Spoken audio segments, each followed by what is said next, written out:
আমাদের সভাপতি আছেন, আমাদের দোকান মালিক বা মালিক সমিতি তারা সরাসরি এটাও বলে নাই যে আমরা ঈদ বোনাস দেব না, কিন্তু কবে দেবেন, কত পার্সেন্ট দেবেন, আদৌ দেবেন কিনা সেটাও তারা নির্দিষ্ট করে বলেন নাই।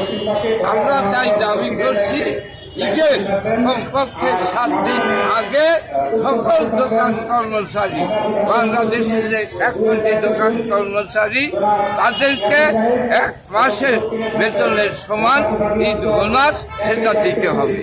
আর আরেকটা দাবি, এখন কাজ করানো হচ্ছে 12 থেকে 14 ঘন্টা, কাজ করার কথা 8 ঘন্টা। ঈদের আগে এই 1 কোটি দোকান কর্মচারীকে 20 ঘন্টা কাজ করতে হবে।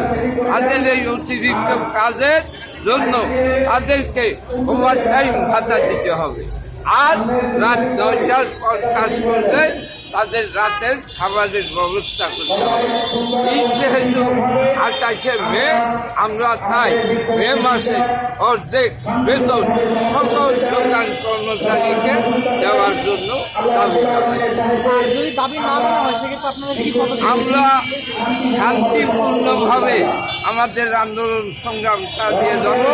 প্রয়োজনে দোকান মালিক সমিতির অফিস ঘেরাও হবে, প্রয়োজনে শ্রম মন্ত্রণালয়ে আমরা স্মারকলিপি দিতে বাধ্য হব। আচ্ছা, আমরা একটু কয়েকজন শ্রমিক